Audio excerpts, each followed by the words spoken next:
Building Zaha by Victoria Tindler Kryloff and read to you today by Gary. You really have to have a goal. The goalpost might shift, but you should have one. Zaha Hadid.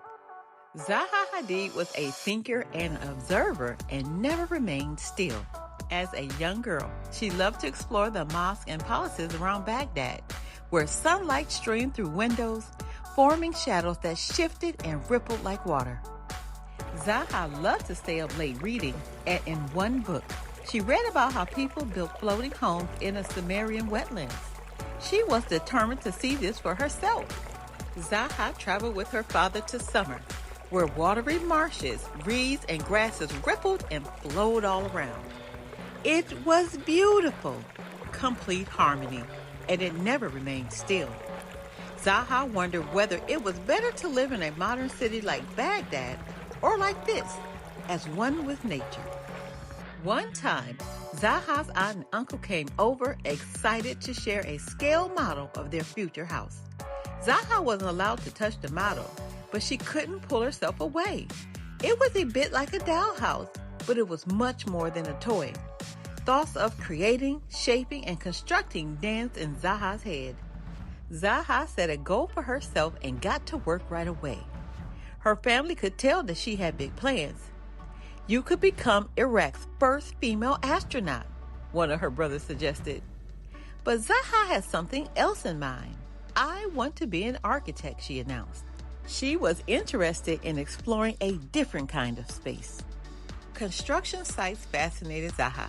She couldn't pass one without stopping to imagine the shapes and structures that might emerge. When she didn't have her notebook to sketch in, she worked out calculations in her head. Zaha loved math. She didn't see much difference between solving problems and designing buildings. Both were creative and challenging, just what she liked. Zaha got her math degree in Beirut, then packed up and moved to London. It was time to get serious about studying architecture. It rained and rained in England, but this didn't bother Zaha. She didn't have time to bask in the sun anyway. She stayed in the studio for hours on end, sketching, reading, and thinking. Zaha was not afraid to question what was possible. Even her process was different. The way she drew a staircase, you would smash your head against the ceiling, said one of her professors. But Zaha knew she could always fix the details. And she was right. Zaha dreamed big and defied convention. She reached for paints and brushes and conjured structures that tilted, swayed, and floated on air. Zaha impressed her professors, and two of them hired her to work at their firm after graduation. Zaha brought new ideas to the office in more ways than one. She liked to challenge the rules, standing her ground in fabulous furry heels. There's an assumption that if you dress like a man, then people will respond to you more, she stated. You shouldn't have to look drab to appear professional. After 3 years, Zaha opened her own studio, where she worked harder than ever. I think about architecture all the time. I dream it sometimes, she said. Zaha was becoming famous in England. People talked about her unconventional ideas and her paintings, and yet she wasn't hired to design. So Zaha started entering competitions. One contest was for a hotel and sports club in Hong Kong. She painted the whole island with her design nestled right amongst its mountains. Zaha called it a confetti snowstorm, and her innovation launched her to first place, beating out many prominent architects. But the organizers decided the design was too complicated to build and dropped the project. Though Zaha won, the goalpost had moved. Zaha wasn't deterred. She kept working, and one day a client from Germany called. Could Zaha design a fire station? Yes, she decided to make the building look like a bird taking flight. People couldn't believe how daring it was and showered Zaha with praise. At last, one of Zaha's designs had become reality. Success came with even more scrutiny.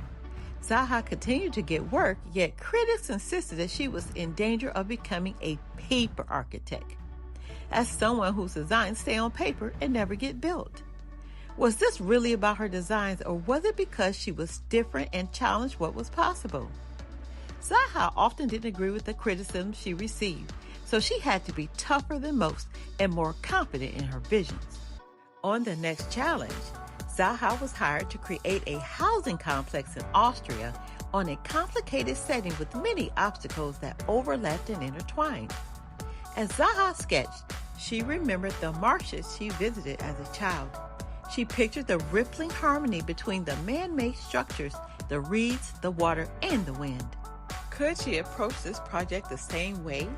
Was it possible to create complete harmony in a space so divided?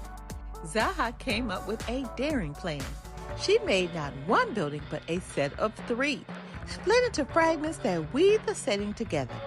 The structures weren't just beautiful, they made everything around them beautiful too.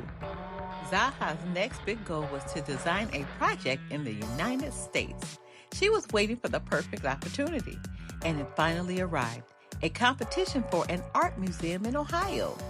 Zaha designed the galleries to look like a stack of concrete boxes floating on air. It was no contest. Zaha's winning proposal made her the first woman to ever design a museum in the United States. And artists were so inspired that they even began to make art specifically for the museum that she designed. Zaha was finally building momentum. Clients clamored to hire her. Fellow architects studied her designs, and students dreamed of working in her studio.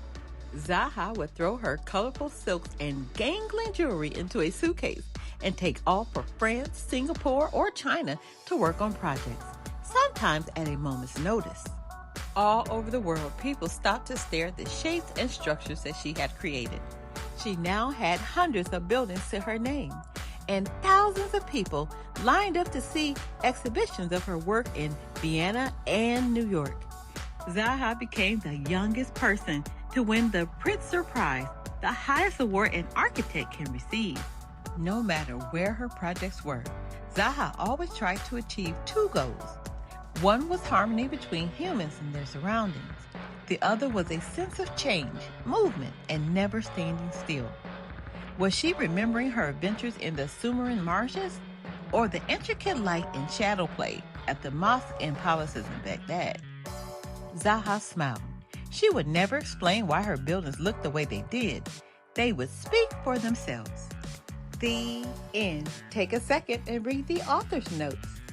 We have so much more to learn. Be blessed.